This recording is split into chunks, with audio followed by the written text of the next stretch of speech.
Hello and welcome to the 15th Students for Criminal Justice Reform at NYU Wagner podcast. Today, my name is Sheba Rivera, the director of the SCJR, and I'm joined by Frank Stifel. Hello, thanks for having me.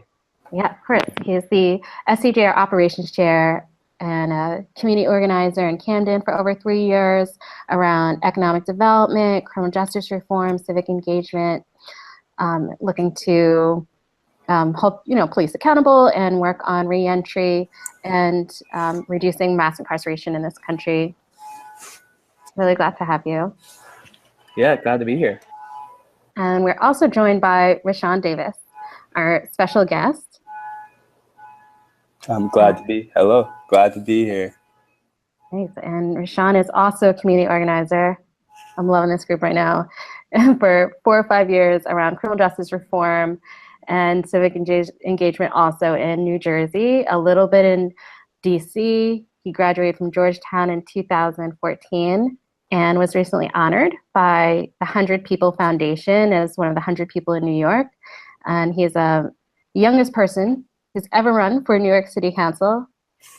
Yep. Sounds really exciting. I'm excited to hear about that. And he worked at ACLU as a community organizer. And he's also a member of the Police Review Board. So really excited to have you, Rashawn. Glad to be here. Thank you for inviting me on. Of course. And I'd love to just maybe have you two talk a little bit about community organizing. It sounds like you both probably have some great stories around what that looks like in New Jersey. Yeah. I guess I'll kick it off. My community organizing path started in Washington, D.C. When I was a student there. I was president of the NAACP chapter at Georgetown, and I was in D.C. around a really special time. Trayvon Martin had just been killed in Sanford, Florida.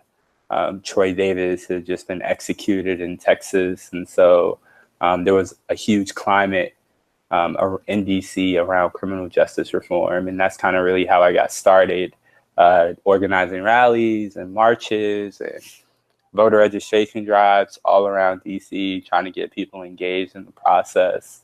And those are some formative times for me around 2011 and 2012. And taught me a lot about the pros and the cons of community organizing. And that really continued until, I left DC when I graduated in 2014. And we'll get into it later, I guess, but I ran for office, which was community organizing in and of itself, for city council in Newark, and didn't end up winning, and then joined the ACLU as a community organizer, specifically working on police reform. Very nice. Yeah, and I know, so I worked in Camden as a community organizer for a little over 3 years, and a lot of the work that we did, was related to criminal justice reform.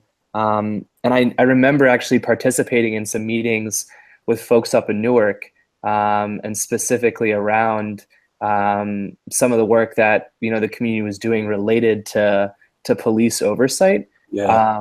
I'm just curious to hear from you, and I know there was a lot of good work that was going on, but just to talk a little bit about, we would love to hear a little bit about the work that you were a part of up in Newark, related to police accountability, and what was effective, or what might have not worked as well.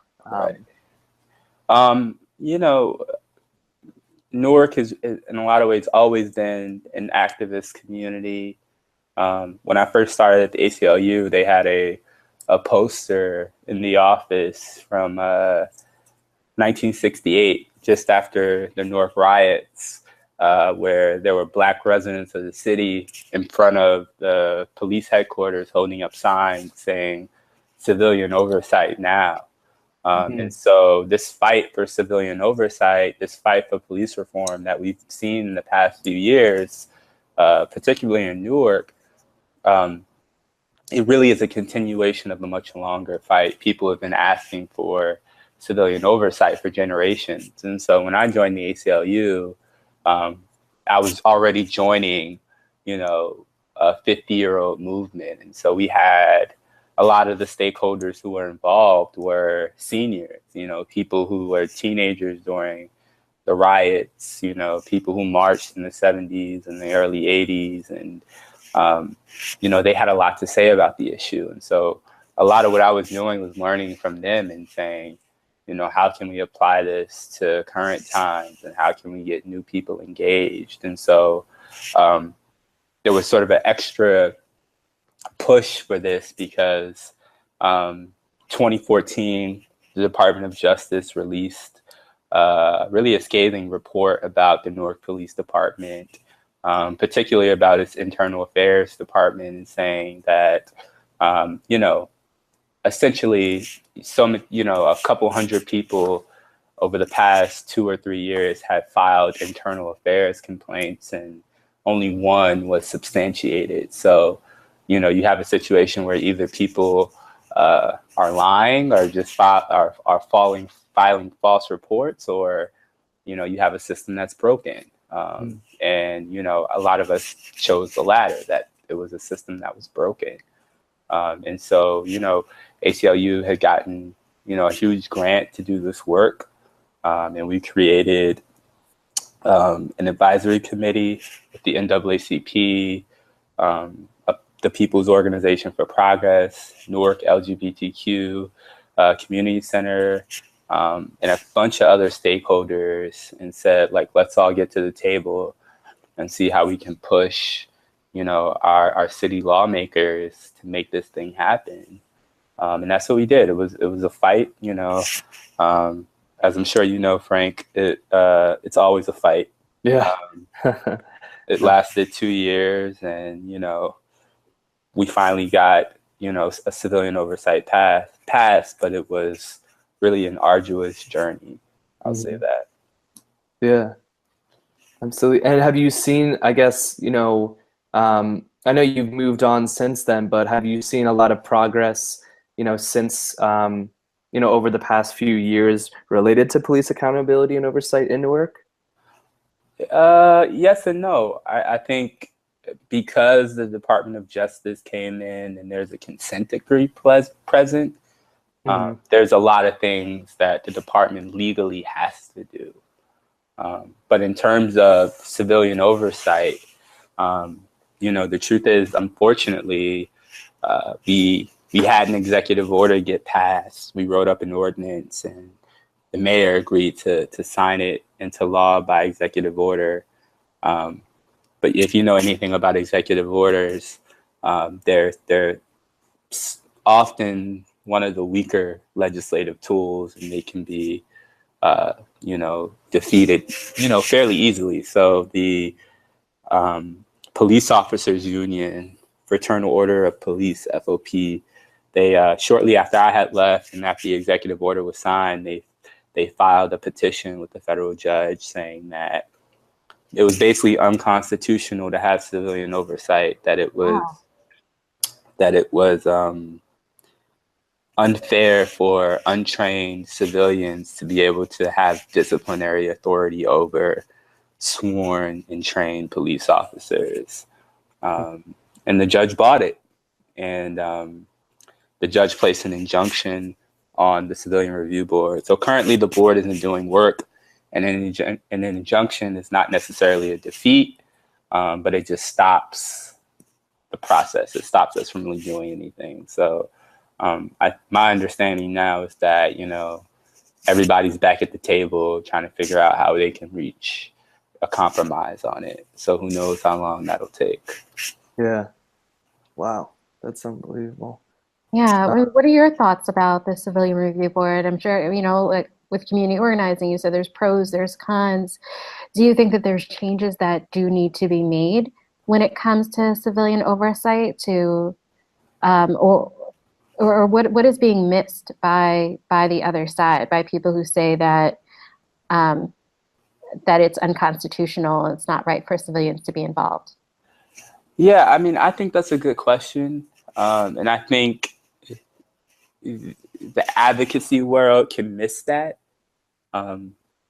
For 2 years working, I was an organizer, but my job was to kind of work with both sides. So as much as I spent time with stakeholders, I also spent time with the police department. And, one thing you learn is that 99% of police officers are trying to do the right thing, right?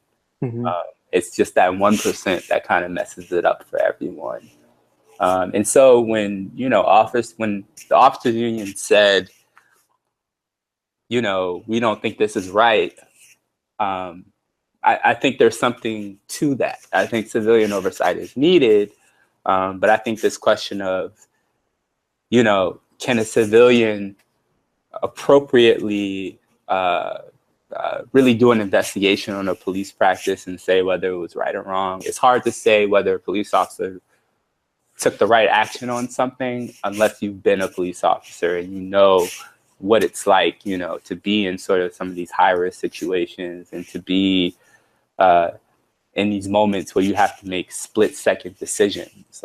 And that's how officers explained it to me, it's tough when you get on a call and, there are 1,000 things happening and you have to make a split-second decision. And sometimes you make unwarranted decisions. And so it's tough. And so, one of the things that I always pushed was making sure the people who sat on that civilian review board were trained extensively in police protocol. And there's a nonprofit out of Southern California that does that. They train civilian review boards on, police practices and as best they can, what it's like to be a police officer and what it's like to have to make split-second decisions. And, not every case, where someone was unfairly treated necessarily translates to a bad officer. Sometimes it just translates to a bad decision or lack of training. And so I think there needs to be deeper thought on both sides. And at the same time, I understand the public's viewpoint. For years, people have been slammed up against gates just because you're Black or Latino or, on the LGBTQ spectrum, walking down the street for no reason. And so there has to be, I think, broader dialogue on both sides. Yeah, really good point. And do you think that there needs to be some changes in how civilian review boards are set up now, or there's really just not enough of them? Yeah. I don't want to get too deep into the weeds, but I'll say this. A huge part of the problem with current civilian review police oversight boards around the country, and New York is a prime example of that, is that these boards don't have what people call teeth. So they don't have binding disciplinary authority, and they don't have subpoena power. And why those two are important is subpoena power is important because if I'm on a civilian review board and I get a case about police misconduct, without subpoena power, I can't compel a cop to come and say, tell me what happened, or I can't compel the department to give me documents related to the incident. I have no power to compel any sort of information outside of what this report from the civilian actually says. And a lot of boards don't have subpoena power, and that's one of the hardest things to get. The other thing is binding disciplinary authority. And so if I'm on a board and I discover that, Officer X did in fact slap this woman for no reason at all, as a board, we don't have any power to say, well, we think this officer should be suspended without pay for 6 months. All we can say is we think this happened. And it's still up to the discretion of the department, the police chief, to make decisions. And to give you sort of a more living example of that, if you look at what happened to Eric Garner on Staten Island, he died from a chokehold. Everybody's seen that video. But the thing is, right before the Eric Gardner situation happened, I believe that year alone, there had been 4 cases that went to the Civilian Review Board in New York City, where the officers had put people in chokeholds. And the review board had already deemed that chokeholds weren't allowed as a restraint tactic. But the review board had no sort of authority to enforce or discipline officers. And so those cases of chokeholds, the review board said they were wrong, but they had no enforceability. And so officers didn't listen. And not to say that, Eric Gardner would still have been alive today, because who knows what would have happened. But what we can say is that there may have, in fact, been a different situation if the officer knew that you could be suspended for putting someone in a chokehold, or you could be put on leave for putting someone in a chokehold. I mean, the fact that 4 chokehold cases had gone to the review board and that the board wasn't allowed to set an example, and then you had a tragedy take place on the 5th one, shows you why it's so important for these boards not only to exist, but really have the tools to enforce things. Mm-hmm. Mm-hmm. That's good. Thank you for that background. I think a lot of people don't know what actually happens after a board is set up. Yeah. Can you also, I'm curious too, Rashawn, that if you could talk a little bit about your experiences as a community organizer and some of, the tactics that you use as an organizer to put together whether it was a civilian review board or, trying to push a lot of these other measures related to police accountability. And also kind of talk about, how difficult, it is as an organizer and someone who's doing political organizing or community organizing, as far as you a lot of times you hit these brick walls or insurmountable odds almost, it seems like, when you're trying to, with the PBA, for example, right? We know that they have an incredible amount of power, and how difficult that can be, and the strategies you have to employ to kind of overcome that. I would say, and I think every organizer would say this, is that you have to go in knowing that your job is to be a fighter. Mm-hmm. There are going to be late nights. There are going to be significant roadblocks. There are going to be days where you just want to give up, but you just have to keep going. And so I think particularly around policing and in Newark, I think we hit all kinds of roadblocks, right? I think the first started internally. Like, we had created this advisory board of different community organizations with the premise that, there's power in numbers. And if we can get, the NAACP and the LGBTQ Commission and sort of all these civic groups involved, then we'll have sort of compelling power. But as an organizer, there's always internal fights, right? So, all those organizations had different perspectives about what civilian oversight should look like. They all had different perspectives on, what's important, what quality police reform looks like. And so just as much as there was this external battle happening, there was this internal battle happening as well. And so you have to manage internally, you have to manage sort of, the cohesiveness of everybody.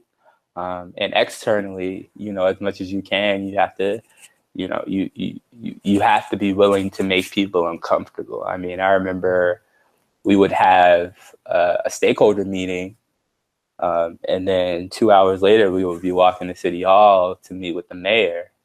And we had to have, our shit together, really. You can't go into the mayor's office and not, know clearly what you want to say and what you want to accomplish, because it can be intimidating. We went in a room, and it's, the mayor and, corporation counsel and lawyers and, people in suits. And so it can be kind of intimidating. And so you just have to be ready for the unexpected. You have to be ready to challenge yourself. You have to be ready to commit yourself to something so much bigger than any individual. And that's tough. And that's something that I don't think anybody can just say, you know, you're ready to do. I think that's something that you learn to do and something that you get better at over time. Yeah, absolutely. And it's interesting you say that, because during my time as an organizer in Camden, some of the best experiences or moments I had was, entering into those meetings like the one you highlighted with the mayor, and seeing our community leaders really step in, Right. and be willing to agitate those folks in power, Right. who they knew needed to change, a certain law or certain policy or certain protocol Right. to affect change in their community. I'm curious about kind of your experience. I mean, I know Camden can be a heightened political environment sometimes, because it's a city, but it's also it's big enough where it's a city, but it's small enough where everybody kind of knows everybody. So I can imagine the climate could be, especially when we're talking about policing, it could be kind of crazy. Yeah, and for us, when we started doing a lot of work around policing in Camden, it was during a time where the mayor actually had disbanded the city police force. So, and a new county police force was created that was called the Metro Police. Right. Yep. And they were the ones that were doing, the day-to-day operations, of policing in the city. And so it was a really weird dynamic, obviously for folks in the city, there were cops that had just been laid off who were city residents, right? And you have a high employment rate already in the city, right? So, people were looking around and wondering, how does this make sense to lay off folks, when our unemployment rate is so high already? Right. And also, they were hiring, folks that, there was definitely a mix of folks that were city residents that, became a part of this county police force, but there were also, a lot of folks that were not from the city of Camden. Right, exactly. Yeah, so managing that dynamic and, I mean, this too, creating a real relationship with the police. And, folks in Camden haven't had a good relationship with police in, 40, 50 years. So, how is, creating this new Metro police force with a completely different makeup that looks different than a lot of the city residents they're patrolling, going to actually help to reduce the amount of crime and trust in the community. So, right.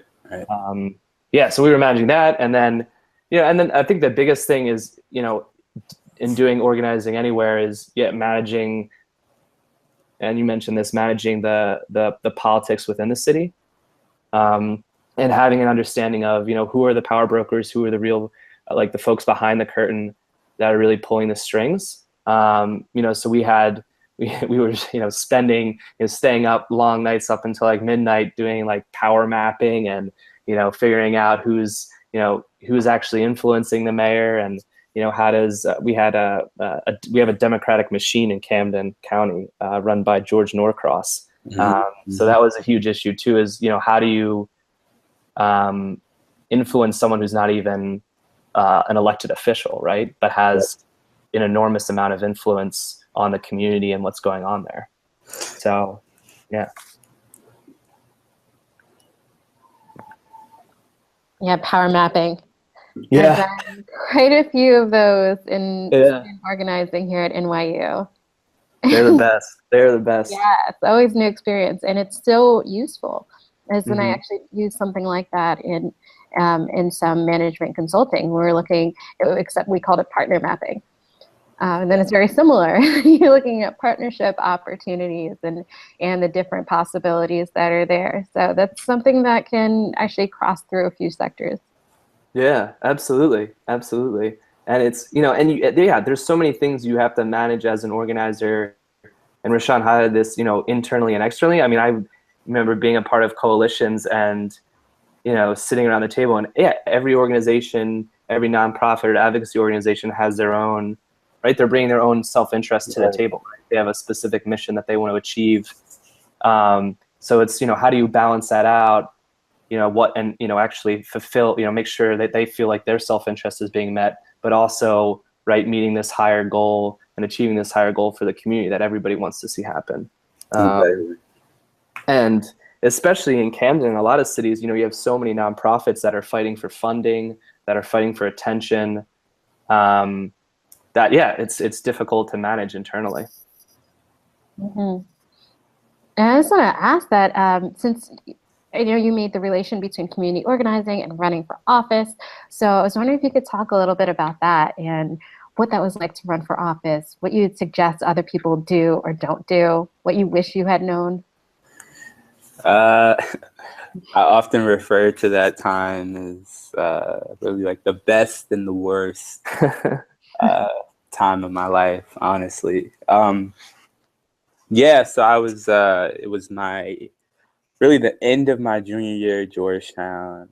As I talked about earlier, I was just kind of really fired up about some of the advocacy work I was doing down in DC with the NAACP.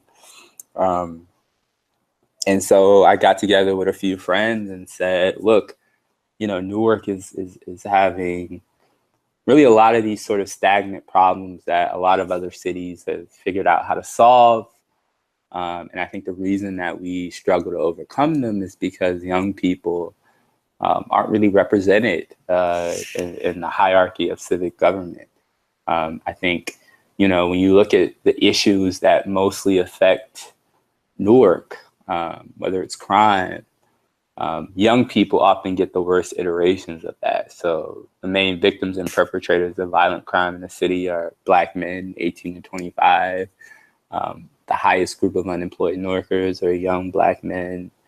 When you talk about educational inequity, you're talking about young people who have been forced into a subpar public school system. And so a lot of these issues that have become really marquee issues in this city are issues that affect young people. And so me and a few friends said, hey, why don't we be that young group of people that decides to run for office? And so at the time I had a relationship with the current councilman who represented my neighborhood, which was the West Ward.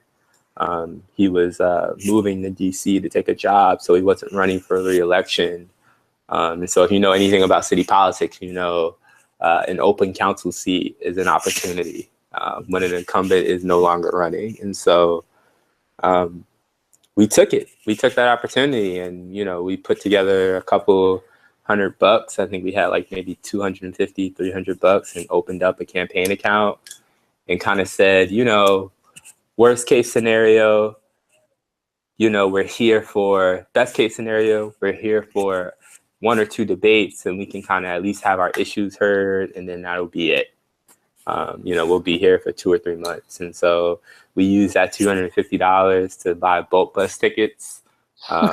Every Friday night, we would finish class around 4, take the bus up to Newark, knock on doors all weekend, and then go back to DC Sunday night and do it again the next week.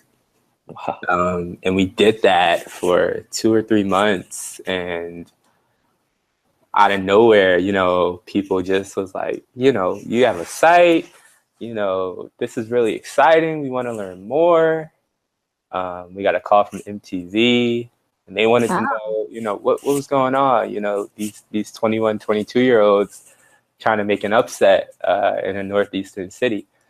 Because what you'll know, there are a lot of young people in elected office around the country, but kind of the one of the biggest stalemates is northeastern cities. So from Washington, D.C. to Boston, we really haven't had a young person. And when I say young, I mean under 30, really under 35, who has been able to win council seats or mayorships. The Northeast tends to be skew a lot older in city representation. So a lot of people got interested in what we were doing. So we started getting checks in the mail. And I remember just getting checks. We had a P.O. box set up in Newark. And one weekend we went up and there were a bunch of checks in the PO box. And mind you, we were like, our only plan was to knock on a few doors and show up at a few debates. And now we have $10,000 sitting in this mailbox. And, you know, my friend's like, I think there are like some reporting rules and stuff like that that goes with this. So we had to find a treasurer, and we found a treasurer who helped us organize it and really get like a cash flow system going. And, you know, what started off as a plan to be around for 2 months. We ended up campaigning for about 14 months. We raised $40,000, opened a campaign headquarters. There were 9 people running for that seat. We finished about 250, 300 votes shy of a runoff. Oh my goodness. So it was close. Yeah. It was close. And it was, I mean, when you talk about grassroots organizing, I mean, that was really the epitome of that. Taught me a lot. So we have to ask now, Rashawn, when will you be running for mayor of Newark? I don't know. I mean, I'm hoping it's in the cards. I mean, you know, it's definitely a goal of mine, but I find myself to be less in a rush these days. So kind of taking my time, and hopefully the opportunity presents itself. Absolutely. Well, we'll be looking forward to it, man. Appreciate it. Yeah, can you talk? So most of as far as like the tactics related to community organizing, was it mostly, you know, going door to door, having those conversations, you know, with folks in the community that really helped to you know, get folks out to vote? Yeah, I mean, so it was a combination, right? It was, I mean, social media had, you know, in the past really 5 to 10 years, I mean, the things that it has done, it's been absolutely amazing. From, you know, winning upsets in political races to the Arab Spring. I mean, it really, and even for us, it was a vital tool to reach people that there was no way we would be able to reach. But nothing replaces sort of door to door, you know, shoe leather kind of campaigning. And so we did a lot of that. We were lucky enough to have like some young, energetic people. So a lot of it was just organizing and saying, you know, we're going to go door to door, knocking on folks, letting them know what our spiel is. And people loved it. And, you know, when you kind of do enough of that, enough of crowdsourcing, you get to know who the community stakeholders are. So one thing we found is like every neighborhood has, you know, that one person who's kind of like the leader of the neighborhood. Oftentimes it's, you know, the older person who's been there for 40 or 50 years, the block association president. You know, over time you kind of get connected to, you know, these hyper local leaders. And those are really the key, is to kind of win their favor and win their support. And so for us, that's kind of where the real battle began, which was trying to, you know, because we were new, it took us some time to even find out who these hyper local leaders were. Yeah. And then we had to convince them, as opposed to a lot of the other folks in the race. They were kind of, you know, from years past, they were already kind of connected to those hyper local leaders, but it took us some time to figure out who those people were.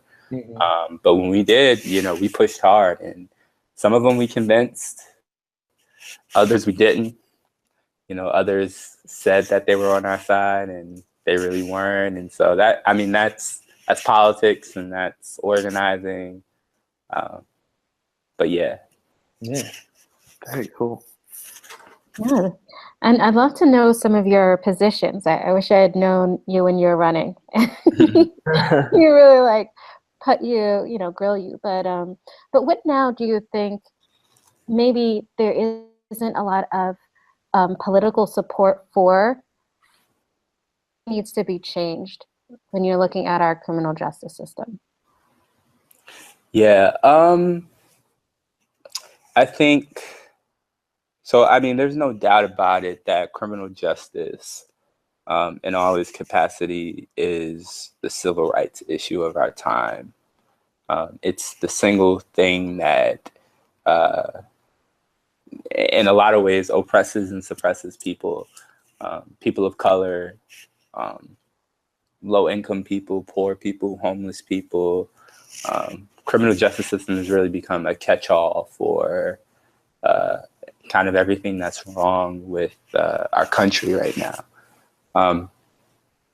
But I think because it's so massive, there's so many things that need to be changed. But I think the things that I've been most attracted to are in the beginning, right? So pre-arrest diversions, right? So how are we kind of equipping officers to do the on-the-spot diversion, right? So if they pull up to a scene where,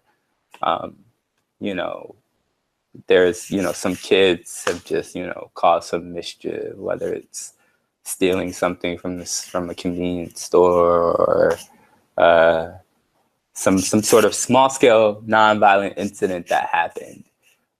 The answer isn't taking them to the precinct and booking them. But unfortunately, we don't really equip police officers with many options. We call the police for virtually everything from a mental health issue to kind of a nonviolent offense. Our first instinct is to call police, and police officers. And, truthfully, there's only one solution to all of it. And it's, I can bring them down to the jail and figure it out then.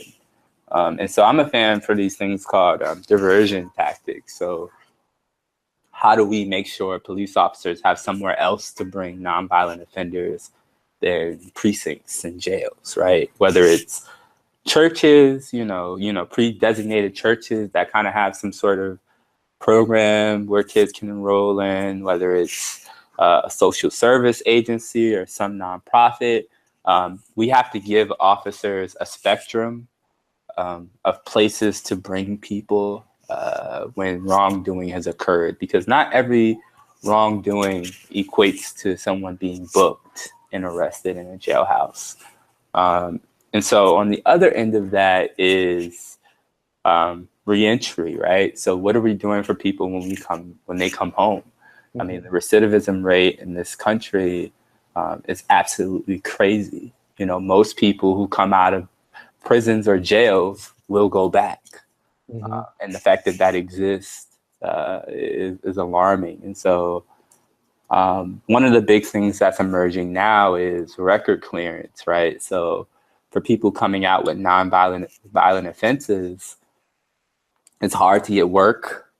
And when it's hard to get work, you employ other tactics and other things to, basically get a paycheck and have a way to live and eat. And if you have a family, provide for them. And so we have to make sure people are employed. And the fact of the matter is, even though we have banned the box, a lot of these companies are still running background checks. And when someone's background checks comes up with an offense, they aren't going to get the job. And so I think legislators and policymakers have to start thinking about, and advocates too, how do we push record clearance policy? If someone has served their time and is trying to reintegrate in society and they've been charged with a nonviolent offense, how can we say, let's wipe their record clean so when someone runs a background check, there's nothing? If we're talking about really giving people second chances at society, let's really do that. You know what I mean? Let's not make them spotted leopards. Let's actually do that. But record clearance is one of those ways we do that.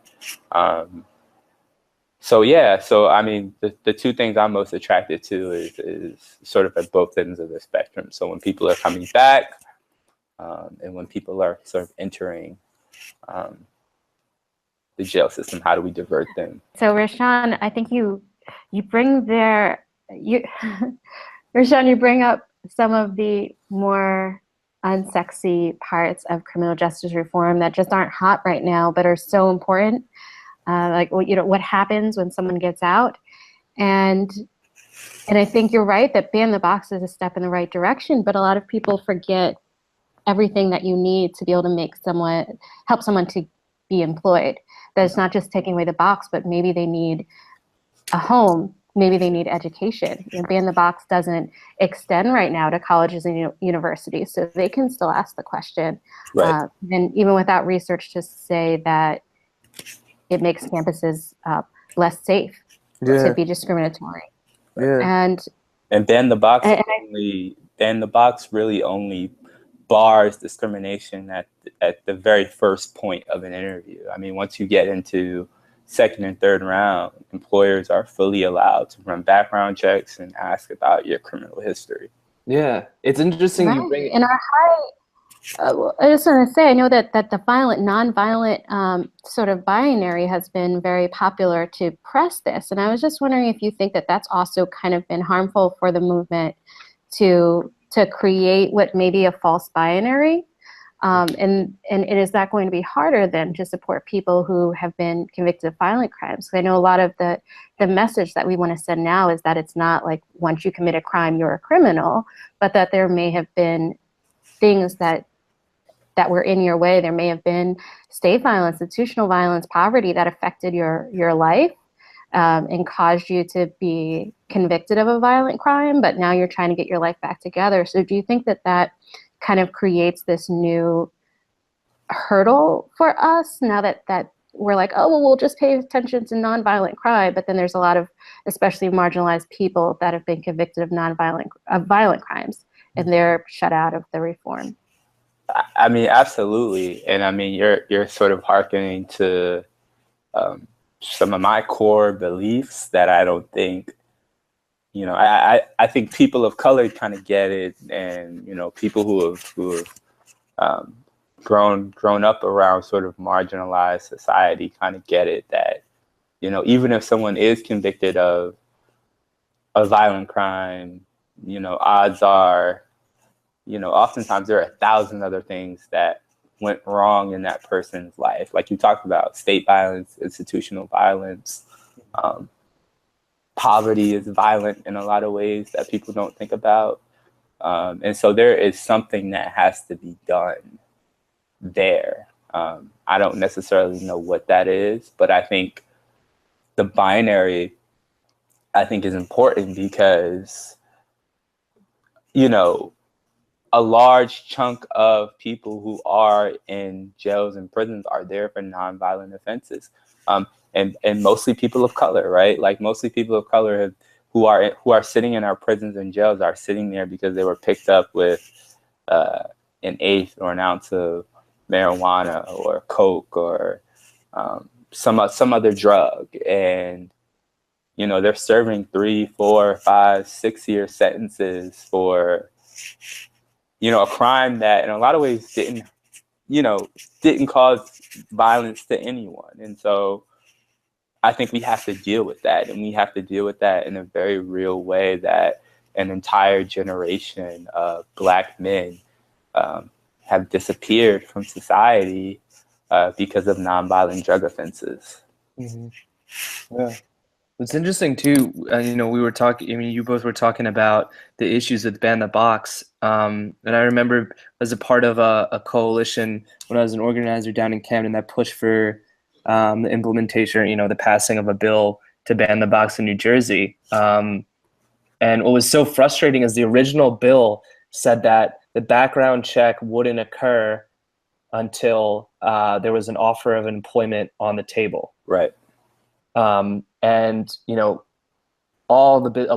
shouldn't say all the business community. There were a lot of folks in the business community that were protesting the fact that was the case. And so the bill was eventually changed to the point where you could do a background check after the first interview.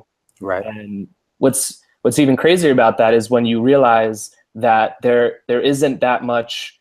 There's not that much just as far as like what qualifies as that first interview. It can be many different things. And they were saying, an email, could essentially be qualified, as that first interview. Absolutely. Yeah. Yeah. Which There's is a ton of ambiguity about what qualifies as like a first interview. It could be a phone call where say we would like to invite you in.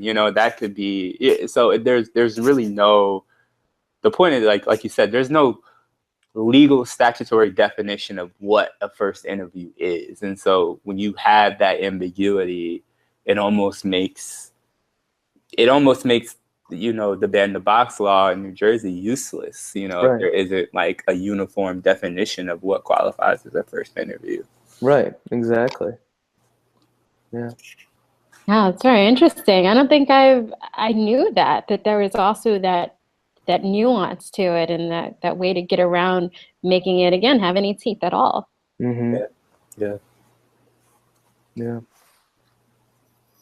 Yeah, well, thank you so much for being on with us. This has been definitely one of my favorite conversations we've had on the podcast, and I really would love to have you back.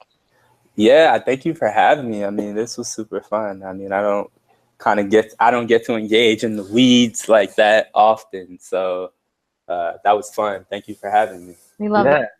Absolutely. This was great. We love all those little things that are happening below the surface. Yeah, absolutely. Yeah. Well, thank you so much. And looking forward to graduating with you in May. Yes, let's do it. All right. Have a good night. Have a good night, everyone. Thank you. Peace.